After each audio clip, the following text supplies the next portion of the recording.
Hello, my name is Mike, and in this video you join me next to the all-new 2021 Chevrolet Trailblazer. Now I know what you're thinking, this isn't a Trailblazer. Trailblazer used to be a rugged and off-road capable vehicle. So what can this thing do? But you know what? Well, I completely agree with you. Chevy could have called this anything, literally anything, and it would have been perfectly fine. But the fact that they had to use the Trailblazer name feels like a bit of a slap in the face. And then there's also this thing's bigger brother, the Blazer. The same story. The Blazer used to be, again, a rugged and off-road capable vehicle. The new one just doesn't really do that. But anyway, this isn't a rant video. This is a video about this. So let's see how good this thing is as a crossover. Let's go for a drive.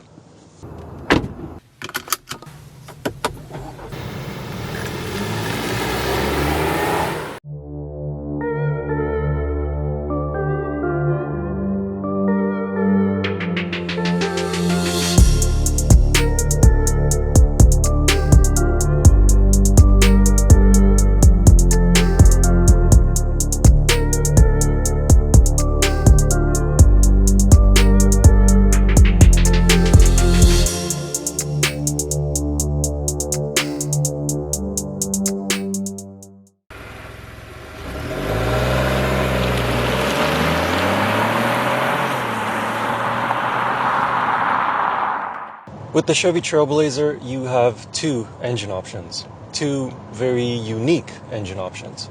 The base engine is a 1.2-liter turbocharged 3-cylinder, while the optional engine, which is what I have here, is a 1.3-liter turbocharged 3-cylinder. This engine produces 155 horsepower and 174 pound-feet of torque. Despite it being a 3-cylinder engine, it is obviously turbocharged.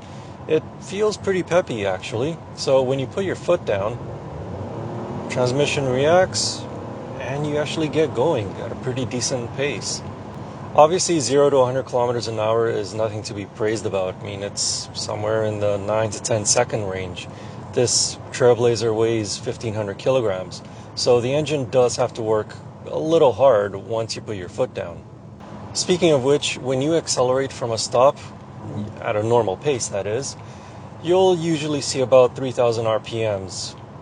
If you decide to overtake someone on a highway and you're on a slight incline, don't be surprised if you see the RPM needle hit 4. So why did Chevy decide to put a 3-cylinder engine in this Trailblazer? I'm gonna guess it's probably because of fuel economy. It's not too bad. It is rated at 7.8 liters per 100 kilometers on a highway and 8.9 liters per 100 kilometers in a city. Again, that's not too bad for a car this size and that weighs this much, 1,500 kilograms. But I can't help but think that the engine is always straining a little bit. Because, I mean, it is a very small engine and it is a pretty big car. But you can help it out a little bit if you have the all-wheel drive version, which is what I have here, because there's an all-wheel drive disconnect button right down here next to the shifter. What that does is it physically disconnects the drive shaft to the back wheels. So Chevy says that by doing that, when you don't need all-wheel drive, you'll actually be saving about 0.2 liters per 100 kilometers. It's something, I guess. But if you don't live in a climate like how I do here in Vancouver, where it rains and occasionally snows, then you might want to just stick to the front-wheel drive version only. However, be aware, the front-wheel drive versions of the Trailblazer come with a CVT transmission, not a 9-speed automatic like this one with the all-wheel drive.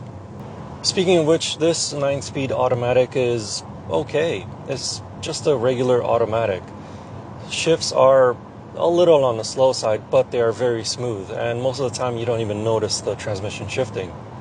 The Chevy Trailblazer is equipped with automatic emergency braking and pedestrian detection as standard. Thankfully, the system never needed to intervene during my time with the Trailblazer, but it's a nice blanket of security and a nice feature to have even on a bare-bone trim of the crossover.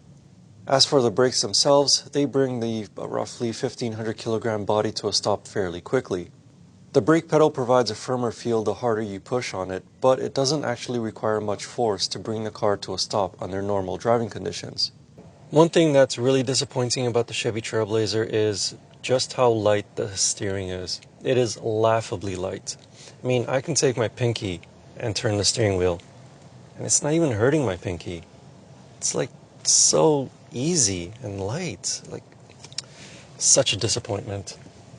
But of course, one positive of this is that it is very easy to maneuver when you're in a parking lot like how I am right now, or just on really tight city streets or alleyways.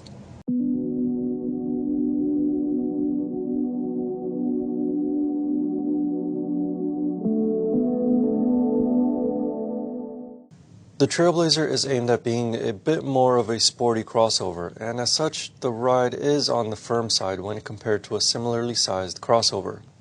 It's not overly rough, but small, quick bumps at higher speeds are quite evident in the cabin.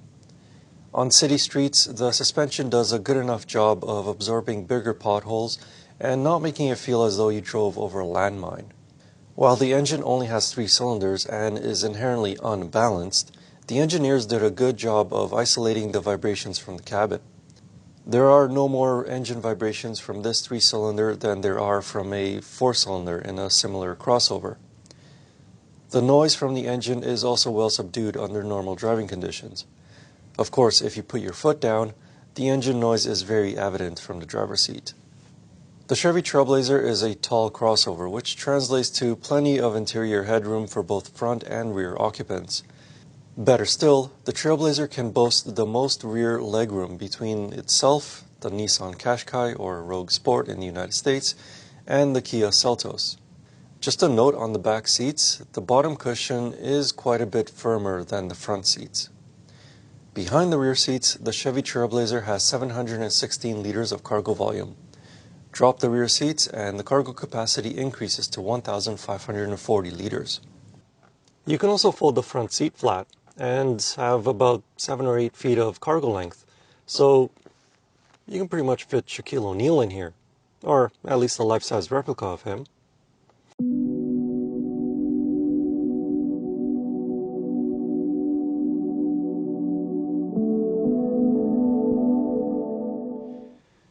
When it comes to gadgets, the 2021 Chevrolet Trailblazer can be equipped with a lot of the latest safety and convenience features. Actually, speaking of safety features, a lot of them come standard. Forward collision alert, automatic emergency braking, and lane departure warning are all standard, with lane change alert or blind spot sensors being an option. As for convenience features, you have the usual stuff like heated seats, automatic climate control, sunroof, power lift gates, wireless phone charging. The one odd thing is that there is no heated steering wheel. Or at least I couldn't find it on Chevy's website. It's none of the options, it's not part of the standard features, and there's just a blank button right here on the steering wheel where it should be. If it does have it, let me know in the comments, but I couldn't find it. And this is the top RS trim with all the packages on it. One cool feature I do want to mention is the infotainment system. It's very easy to use. It's the same as every other Chevrolet product right now.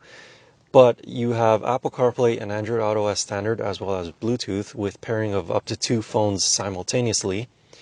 And if you go for the technology package, you get wireless Apple CarPlay and Android Auto. But a word of warning, if you do plan on using it wirelessly, it does drain your phone's battery much more quickly. And obviously you're not plugging it in, so it doesn't charge up your phone. The exterior of the Trailblazer was designed to invoke sportiness. There's a lot of Chevy Camaro in the design language, which is not too bad looking.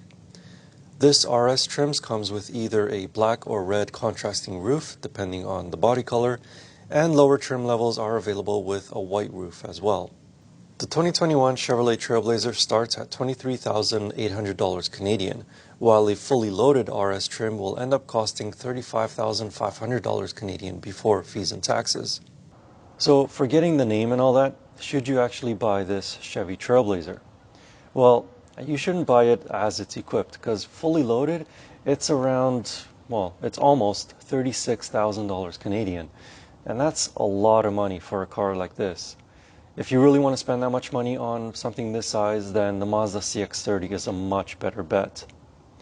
But if your budget is, say, around $27,000 to $29,000, then yeah, This one is definitely good. The other one that you should definitely consider is the Kia Seltos, because that one is also a very good competitor to this. But if you want to know more about this 2021 Chevrolet Trailblazer, I wrote a comprehensive and detailed review of it over on my website. You can find that link in the video description.